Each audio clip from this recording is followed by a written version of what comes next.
तो चलिए स्टूडेंट, आज हम लेके आए हैं आपके लिए कॉम्प्लेक्स नंबर का लेक्चर नंबर 5, जो यूपी टीईटी पीईटी के पॉइंट ऑफ व्यू से काफ़ी ज़्यादा इंपॉर्टेंट होने वाला है। इसमें भी हम कई सारे लगभग 9 और 10 क्वेश्चन को सॉल्व करेंगे और अपने जो बेसिक से कंसेप्ट है जो कॉम्प्लेक्स नंबर के, उनको हम और अच्छे से रिक्रिएट करेंगे। ठीक है, तो बिना कोई देरी करते हुए सबसे पहले नंबर के क्वेश्चन की तरफ मूव ऑन करते हैं। Thank you.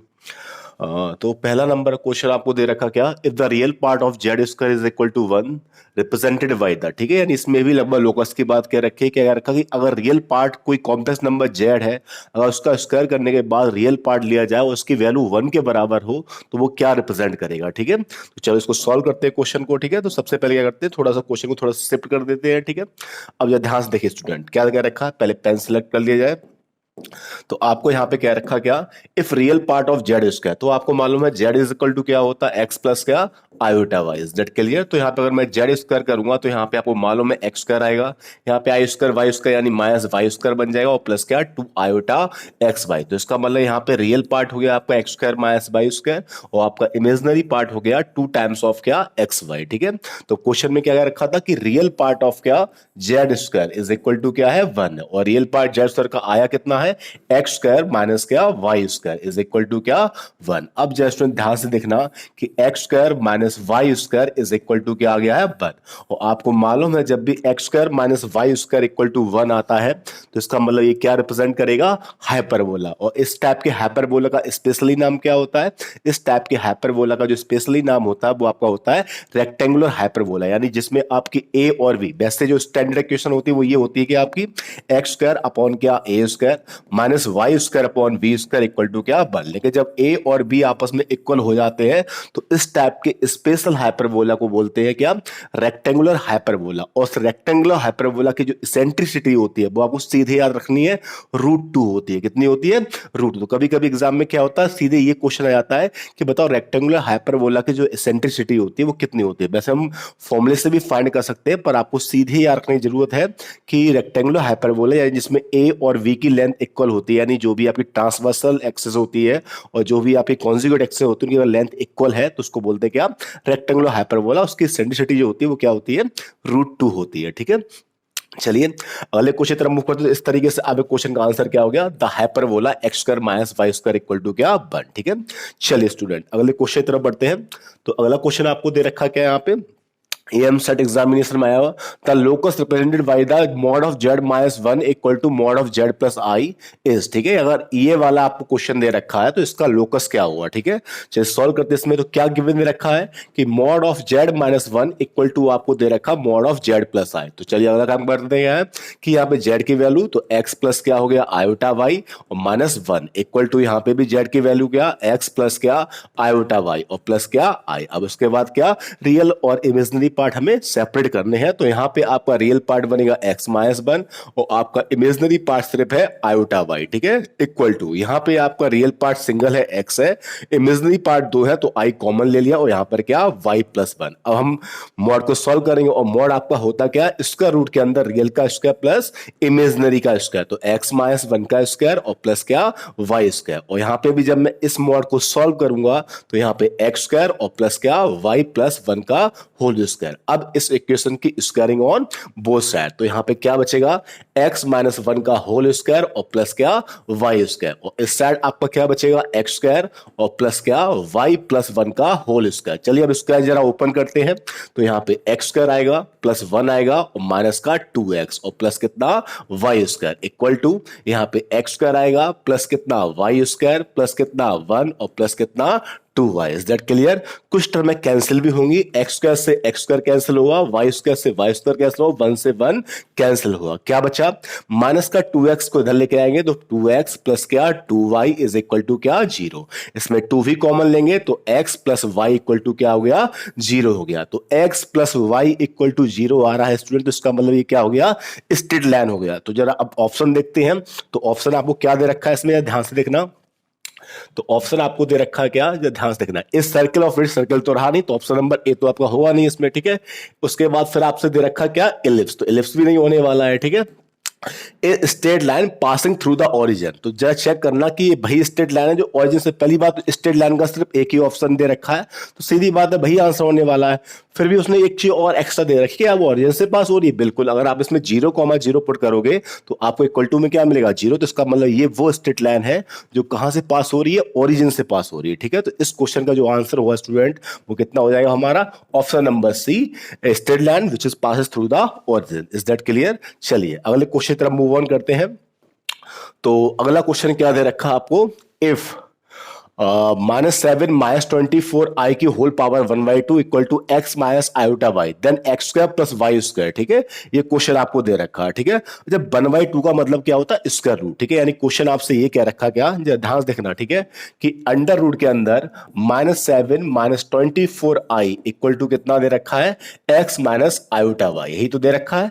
चलिए अब एक काम करते हैं, जरा हमें निकालनी वैल्यू किसकी है, तो जरा ध्यान देखना। वैल्यू निकालनी X square plus Y square की। That clear? चलिए मैं इस इक्वेशन की स्क्वायरिंग करता हूं, तो यहां पे क्या आएगा? -7 -24i आएगी, और जब मैं इसका स्क्वायर करूंगा तो यहां पे एक्स स्क्वायर आएगा माइनस वाई स्क्वायर और माइनस का 2i(xy). Is that clear? यही तो फॉर्मूला हुआ, ए स्क्वायर प्लस बी स्क्वायर। ये प्लस की जगह माइनस इसलिए हो गया क्योंकि आई की वजह से। ठीक है, और माइनस 2ab। अगर मैं यहां से रियल और इमेजिनरी कंपेयर करूंगा तो यहां पे real x square minus Y square is equal to कितना हुआ? -7 हुआ, और -2xy यानी इमेजिनरी पार्ट जो हुआ वो -24 के इक्वल हुआ। माइनस से माइनस कैंसिल हो गया, यानी xy इक्वल टू स्टूडेंट कितना आ गया? 12 आ गया। Is that clear? चलिए स्टूडेंट अब वैल्यू किसकी निकालनी है? X square plus Y square. तो आपको जरा एक फॉर्मूला याद रखना है, क्या कि x square plus Y square का जो फॉर्मूला होता है वो क्या होता है? स्क्वायर रूट के अंदर x square minus Y square का होल स्क्वायर, और फिर यहां पे क्या? प्लस 2xy का होल स्क्वायर। ये फॉर्मूला क्या होता है? सीधे याद रखना आपको, क्या जब भी आपको x square plus Y square की वैल्यू निकालनी हो तो आपको ये वाला फॉर्मूला इंप्लीमेंट करना। तो देख रहे हैं जरा, x square plus Y square, बताओ यहाँ पे अंडर रूट के अंदर x square minus Y square कितना था? -7, और -7 का स्क्वायर कितना हुआ? 49, और प्लस 2xy का होल स्क्वायर। 2xy कितना था हमारा? 24, और 24 का स्क्वायर कितना हुआ? 576। इसको जब आप सॉल्व करोगे तो x square plus Y square equal to कितना आएगा? 625। और आपको मालूम है कि 625 स्टूडेंट जो स्क्वायर रूट होता है वो किसका होता है? 25 का। तो इस तरीके से इस क्वेश्चन में x square plus x square plus Y square की जो वैल्यू आएगी वो क्या आएगी? 25। तो option number b is the correct answer. ठीक है, चलिए अगले क्वेश्चन तरफ बढ़ते हैं। तो अगला क्वेश्चन आपको दे रखा, क्या if z equal to this then z की power 14 equal to. Kerala engineering में आया वो क्वेश्चन है। ठीक है, नॉर्मल सा ही क्वेश्चन है, कोई ज्यादा अच्छा नहीं ज्यादा खराब भी नहीं है। ठीक है, क्वेश्चन दे रखा है z इक्वल टू क्या? 7 माइनस आयोटा अपॉन 3 माइनस क्या? 4i। तो वैल्यू हमें निकालनी किसकी? z की पावर 14 की वैल्यू फाइंड करनी है। ठीक है, तो जरा ध्यान से देखना स्टूडेंट। तो z की पावर 14। ठीक है, तो क्वेश्चन में थोड़ा सा बीच में कर दूं जिससे आपको थोड़ा सही से समझ में आए। ठीक है, ये क्वेश्चन आपको दे रखा, क्या if z equal to 7 minus i upon 3 minus 4i then z की पावर 14 इज इक्वल टू क्या होगा? ठीक है, चलिए अब इसको क्या करते हैं, पहले थोड़ा रेसलाइज कर ले रहे हैं। ठीक है, तो यहां पे रेसलाइज करेंगे से 3 + 4i से, और उसके बाद यहां भी नीचे किसका मल्टीप्लाई? 3 + 4i का। जब मैं इसको सिंप्लीफाई करूंगा तो z इक्वल टू 7 का अंदर मल्टीप्लाई जब आप करोगे तो 7 3 21 आएगा। 7 का 4i में आप कहोगे भाई 28i आएगा। माइनस i का 3 में माइनस का 3i आएगा, और माइनस i का i में minus i square, i square की वैल्यू -1, माइनस माइनस +1, तो यहां पे सिर्फ प्लस का 4 रह जाएगा, अपॉन नीचे a minus b a plus b। तो कॉम्प्लेक्स नंबर में a plus b minus b क्या बताया था आपको पहले से लेक्चर से? ए स्क्वायर प्लस बी स्क्वायर। तो इसका मतलब 3 का स्क्वायर 9 और प्लस 4 का स्क्वायर 16। तो यहां पे z इक्वल टू मतलब 21 एंड 4 25, और 28i माइनस 3i यानी 25i। ठीक है, और 16 और 9 कितना? 25। जब मैं 25 कॉमन लूंगा तो ऊपर सिर्फ क्या बचेगा? ओनली 1 + i, यानी z सॉल्व करने पे हमारे पास क्या आया है? 1 + i आया। अब हम वैल्यू किसकी निकालेंगे स्टूडेंट? z की पावर 14। तो z की पावर 14 इज इक्वल टू क्या बनेगा?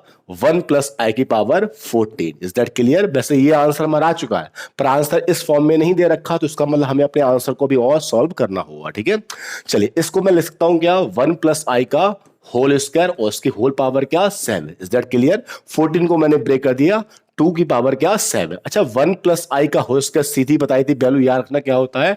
2i, तो 2i की पावर क्या 7, और 2i की पावर 7 सॉल्व करोगे तो 2 की पावर 7 इंटू आई की पावर 7, और i में जब भी पावर 7 4 से बड़ी हो तो 4 का डिवाइड और रिमाइंडर पावर आती है, तो जब मैं 4 का डिवाइड करूंगा तो इसमें क्या आएगा i की पावर 3 आएगा, और i की पावर 3 की वैल्यू क्या होती है माइनस आई होती है, तो माइनस आई इंटू 2 की पावर 7 इज दिस, ये आंसर हुआ आपका इस क्वेश्चन का। तो आंसर क्या आएगा माइनस 2 की पावर 7 इंटू आई, या फिर माइनस आई इंटू 2 की पावर 7। तो जरा देख लो कौन सा आंसर सही है, option number D is the correct answer, minus I into 2 की पावर क्या 7। तो इस क्वेश्चन का जो आंसर हुआ वो क्या हुआ, option number D is the correct answer. चलिए अगले क्वेश्चन की तरफ मूव करते हैं।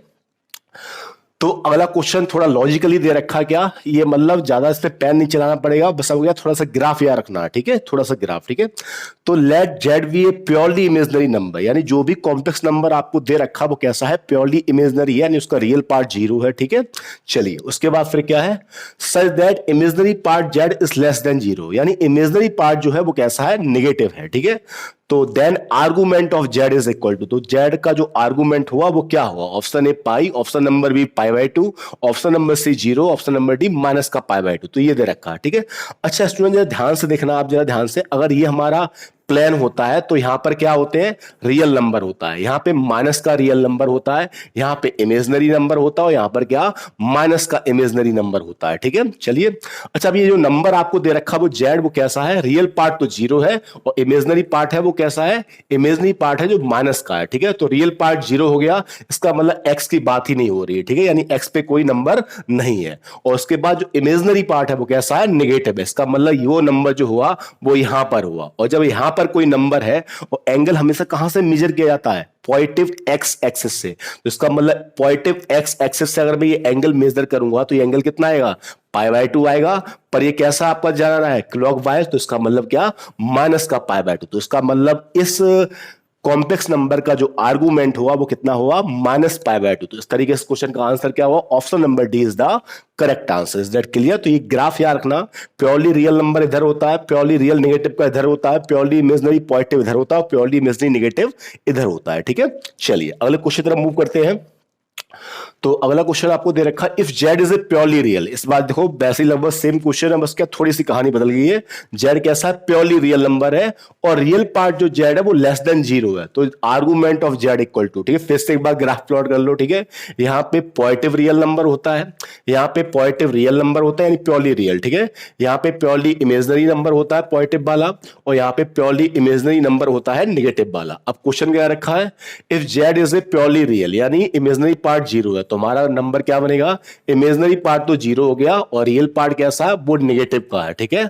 अब जरा देखो ध्यान से, अगर रियल नंबर है वो भी कैसा है नेगेटिव है, तो वो नंबर यहां पर कहीं होगा, और नंबर और हमेशा एंगल कहां से मेजर किया जाता है पॉजिटिव एक्स एक्सिस, तो ये एंगल कितना हो गया आपका, पूरा आपका एंगल कितना हो गया, ये पाई हो गया, यानी 180 डिग्री। इसका मतलब इस क्वेश्चन का इस कॉम्प्लेक्स नंबर का जो आर्गुमेंट हुआ वो स्टूडेंट कितना हुआ पाई हुआ। तो इसका मतलब आंसर कौन सा हुआ, option number A is the correct answer. Is that clear.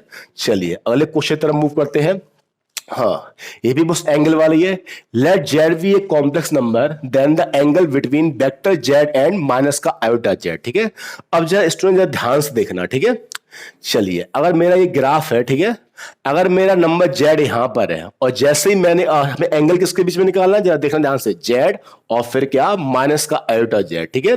चलिए अगर कोई कॉम्प्लेक्स नंबर हमारा जेड है तो आयोटा जेड कहां हुआ, जैसे ही आई का मल्टीप्लाई करते हैं तो वैसे ही वो complex number Z 90 degree rotate कर जाता है। तो इसका मतलब अगर जेड यहां पर है तो आई जेड यहां पर हुआ। Is that clear. पर यहां पे किसका साइन है माइनस का, तो इसका मतलब अगर आई जेड अपवर्ड डायरेक्शन में है तो माइनस का आई जेड जो हुआ वो कहां हुआ नेगेटिव डायरेक्शन में हुआ। Is that clear. तो इस बताओ जेड और माइनस आई जेड के बीच में जो एंगल क्रिएट हो गया वो कितना हो गया पाई बाय 2। पर ये एंगल कौन सी डायरेक्शन में है, क्लॉकवाइज डायरेक्शन में है, तो इसका मतलब ये एंगल कितना माना जाएगा माइनस का पाई बाय 2। तो इस तरीके से क्वेश्चन का आंसर क्या हो गया ऑप्शन नंबर सी यानी कि माइनस का पाई बाय 2, ठीक है। तो ये क्वेश्चन जो होते हैं वो ग्राफिकल होते हैं, बिल्कुल टाइम नहीं लगता, इस टाइप क्वेश्चन आपको देखने को मिल सकते हैं, ठीक है। चलिए अगला क्वेश्चन बढ़ते हैं आगे। तो क्वेश्चन नंबर नेक्स्ट बिल्कुल सिंपल सा है, पोलर फॉर्म में आपको आना चाहिए। If mod of z equal to ये है आर्गुमेंट जेड यानी आर्गुमेंट जेड, अच्छा मॉड जेड का मतलब क्या हुआ, आर आपको 4 दे रखा है, आर्गुमेंट यानी थीटा होता है वो कितना दे रखा है 5 पाई बाई 6, ठीक है। और उसके बाद क्या पूछा, तो आपका कॉम्प्लेक्स नंबर जो जेड हुआ वो आपका सिंपल फॉर्म में क्या हुआ, यानी आर्गेन फॉर्म में वो कॉम्प्लेक्स नंबर क्या हुआ। तो हमें मालूम है जेड इक्वल टू क्या होता है स्टूडेंट, आर और फिर ब्रैकेट के अंदर कॉस थीटा और प्लस क्या, आयोटा साइन थीटा। ठीक है, यही तो होता है इस किसी भी कॉम्प्लेक्स नंबर की जो पोलर फॉर्म होती है, यही होती है। आर क्या होता है, मॉडुलस, और मॉडुलस कितना दे रखा है आपको, 4 दे रखा है। ठीक है, यहां पे क्या कॉस 5π/6 और प्लस क्या आयोटा, और यहां पर क्या साइन 5π/6। पर हमारा जो आंसर है इसमें नहीं, यानी क्या किया गया, उन्होंने क्वेश्चन थोड़ा सॉल्व किया है। ठीक है, अच्छा कॉस 5π/6 को लिख सकते हो आप क्या, pi minus π/6, is that clear, और प्लस आयोटा साइन इस 5π/6 को भी लिख सकते हो आप क्या, पाई माइनस π/6। अब बस आप थोड़ी क्वाड्रेंट वाली थ्योरी लगानी है, और क्वाड्रेंट वाली थ्योरी लगा के या ट्रिग्नोमेट्री लगा के आपको बस ये वैल्यू सॉल्व करनी है। ठीक है, तो जरा ध्यान से देखना स्टूडेंट। ठीक है, तो z इक्वल टू 4 वैसे का वैसा, बताओ यहां पे जरा था कॉस पाई माइनस। ठीक है, अच्छा जरा देखना स्टूडेंट, पाई यहां पर होता है, पाई प्लस है तो इधर आएंगे तीसरे वाले में, और पाई माइनस तो किसमें आएंगे, सेकंड वाले में। इसका मतलब कॉस पाई माइनस π/6 जो एंगल हुआ वो सेकंड क्वाड्रेंट में हुआ, और सेकंड में कॉस नेगेटिव होता है, तो इसका मतलब माइनस यहाँ पे कॉस, और एंगल प्राइमरी कितना हो गया, π/6। Is that clear. अब उसके बाद यहां देखिए साइन पाई माइनस π/6, यानी ये भी सेकंड क्वाड्रेंट में है, और सेकंड क्वाड्रेंट में साइन प्लस का होता है, तो इसका मतलब यहां प्लस साइन सेम रहेगा, तो प्लस और आयोटा साइन कितना, π/6। अब जरा वैल्यू डाल दो, क्योंकि ये वैल्यू तो हमें मालूम होती है। ठीक है, π/6 का मतलब कितना होता है, 30 डिग्री, और cos 30 डिग्री की जो वैल्यू होती है वो कितनी होती है स्टूडेंट, cos 30 डिग्री की वैल्यू यानी कितना, √3/2, और प्लस आयोटा sin 30 डिग्री की वैल्यू 1/2। मैं यहां से 2 कॉमन लूंगा, और इस 2 से कॉमन क्या मतलब एलसीएम लूंगा, 2 से 2 बार क्या 2 आ गया, यहाँ पे माइनस का √3 और प्लस कितना आई। जब मैं इसको थोड़ा और सिंप्लीफाई करूंगा तो यहाँ पे माइनस का 2√3 और प्लस क्या 2i, तो ये होगा आपका क्या आंसर। तो जरा ध्यान से देखना कोई स्टूडेंट, इस क्वेश्चन का आंसर क्या होने वाला है, माइनस का 2√3, यानी ये रियल पार्ट हो गया और ये क्या इमेजिनरी। तो कौन सा ऑप्शन हुआ, माइनस का 2√3 प्लस 2i। ये एमपी पैट में आया हुआ क्वेश्चन है, मध्य प्रदेश का जो प्री इंजीनियरिंग टेस्ट होता है उसमें आया हुआ क्वेश्चन है। ठीक है, चलिए स्टूडेंट अगले क्वेश्चन की तरफ मूव करते हैं, शायद मेरे ख्याल से लास्ट क्वेश्चन होने वाला है, the minimum value of the ये। ठीक है, ये क्वेश्चन भी अच्छा सा क्वेश्चन है। ठीक है, इस टाइप के क्वेश्चन जब भी आपको मिलेंगे तो थोड़ा सा वैरायटी अच्छी होती है, मतलब कॉम्प्लेक्स नंबर का ये थोड़ा डेप्थ ज्यादा तब होता है। ठीक है, अब क्वेश्चन क्या रखा है, आर पैट में, यानी राजस्थान का जो pre engineering entrance test examination होता है उसमें आया हुआ है, if the minimum value of this mod plus this mod. ठीक है, कभी भी स्टूडेंट जब भी मॉड के क्वेश्चन आएंगे तो मॉड हमेशा पॉजिटिव फंक्शन होता है, और पॉजिटिव फंक्शन में आप मिनिमम वैल्यू ही बता सकते हो। ठीक है, क्योंकि मैक्सिमम वैल्यू तो उसकी इनफाइनाइट होने वाली है। ठीक है, पॉजिटिव फंक्शन का मतलब मिनिमम वैल्यू 0 होती है, और पॉजिटिव का मतलब लगातार ग्राफ बढ़ता जाएगा, तो उसका मतलब उसकी मैक्सिमम वैल्यू तो हमेशा प्लस इनफाइनाइट होगी। तो इस टाइप के मॉड वाले क्वेश्चन में हमेशा स्मॉलेस्ट वैल्यू यानी मिनिमम वैल्यू फाइंड करने को आती है, कभी मैक्सिमम वैल्यू फाइंड करने को नहीं आएगी। ठीक है, अब क्वेश्चन ध्यान से देखना, बहुत लॉजिकल क्वेश्चन है, क्या है इसकी मिनिमम वैल्यू क्या होगी। ठीक है, क्या दे रखा, मॉड ऑफ 2z-1 और प्लस मॉड ऑफ क्या 3z-2। अब जरा बताओ स्टूडेंट, ये दोनों मॉड है, और मॉड की दोनों की मिनिमम वैल्यू जो हो सकती है वैसे क्या हो सकती है, 0 हो सकती है। इस मॉड की मिनिमम वैल्यू क्या हो सकती है, 0। अब जरा स्टूडेंट बताना, अगर इस मॉड की वैल्यू मैंने 0 मानी है तो ये 0 कहां पर हुआ, यानी ये 0 होगा किस पर, z इक्वल टू 1/2 पर, यही हुआ। ये मॉड 0 कहां पर हुआ, z की वैल्यू क्या होगी 1/2। चलो z की वैल्यू 1/2 डालो, इसमें z की वैल्यू 1/2 डालने पे ये वाला फंक्शन तो क्या हो गया 0, और z की वैल्यू 1/2 डालने पर ये क्या बनेगा 3/2 माइनस क्या 2, यही बनेगा ना भाई। और यहां पे मैं एलसीएम लूंगा तो ये क्या आएगा आपको बताओ भाई, माइनस का 1/2, और माइनस का 1/2 यानी कितना आ गया 1/2, यानी z इक्वल टू 1/2 पर इस फंक्शन की, पूरे फंक्शन की, ठीक है, मिनिमम वैल्यू जो होगी वो कितनी होगी 1/2 होगी। Is that clear. तो 1/2 इज द मिनिमम वैल्यू। अभी आप टिक मत लगा देना, अभी एक और चेक करना आपको ध्यान से। ठीक है, अब चलो हमने इस वाले मॉड को 0 बनाया था, अच्छा ये वाला मॉड भी 0 हो सकता है। अब ये वाला मॉड 0 कहां हुआ, जब z की वैल्यू हम लोग क्या लेंगे 2/3। चल लेके देखिए भाई, तो z की वैल्यू 2/3 लोगे आप, तो यहां भी 2/3 रखोगे, तो 2 इंटू 2/3 यानी कितना हुआ 4/3, और माइनस कितना 1, और प्लस 2/3 यहां रखोगे आप, तो बताओ यहां पे इसकी वैल्यू 0 होने वाली, क्योंकि इसको तो हमने 0 लेके सॉल्व भी किया था। अब बताओ 4/3 माइनस 1 यानी कितना आया 1/3, यानी जब ये वाला मॉड मॉडुलस 0 था तो मिनिमम वैल्यू आई 1/3, और जब ये वाला मॉड 0 लिया तो वैल्यू क्या आई 1/2। अब जरा ये बताओ इन दोनों में 1/2 और 1/3 में कौन सा मिनिमम है, तो आप कहोगे 1/3, क्योंकि 1/3 का मतलब अप्रोक्सीमेट 0.333 समथिंग होता है, और 1/2 का मतलब 0.5 होता है, तो इसका मतलब मिनिमम वैल्यू क्या आई है 0.3। इसका मतलब इस फंक्शन की मिनिमम वैल्यू क्या होगी 1/3 होगी, और वो कब होगी जब ये वाला मॉडुलस खुद को क्या बना लेगा 0। एक बार इसको 0, अगर ये 3 मॉड में क्वेश्चन होता, 3 मॉड की अलग अलग वैल्यू क्या मिनिमम दिखानी है, तो आपको तीनों वैल्यू को तीनों मॉड को 0 दिखा के उसको सॉल्व करना, और 0 रखने पे सॉल्व करने पे जिसकी सबसे कम वैल्यू आती है वही पॉइंट पर आपका आंसर मिनिमम होगा। Is that clear? तो ये अच्छा सा क्वेश्चन था, आप इसको थोड़ा सॉल्व करिए, ठीक है। चलिए स्टूडेंट, इस लेक्चर नंबर 5 में मेरे ख्याल से इतने ही क्वेश्चन थे, ठीक है। कई सारे अच्छे क्वेश्चन भी हमने इस वीडियो लेक्चर में देखे हैं, जो आपके आगामी एग्जामिनेशन यानी NDA, KVS, TET, PT examination के पॉइंट ऑफ व्यू से काफी सारा इंपोर्टेंट होने वाला है, ठीक है। और आपके एकेडमिक में भी ये काफी ज्यादा इंपोर्टेंट है, ठीक है। पर एकेडमिक यानी सीबीएसई में खैर इतना डेप्थ में जाते नहीं, नॉर्मल सी छोटी मोटी फॉर्म में रहती है, फिर भी पढ़ना तो कभी बेकार जाता ही नहीं है, ठीक है। तो आप जितना भी ज्यादा नॉलेज गेन करोगे वो आपके लिए ही फायदेमंद होगा, ठीक है। तो अगले वीडियो लेक्चर में, लेक्चर नंबर 6 में हम कुछ और मजेदार क्वेश्चन के साथ फिर से मुलाकात करेंगे। तब तक के लिए थैंक यू।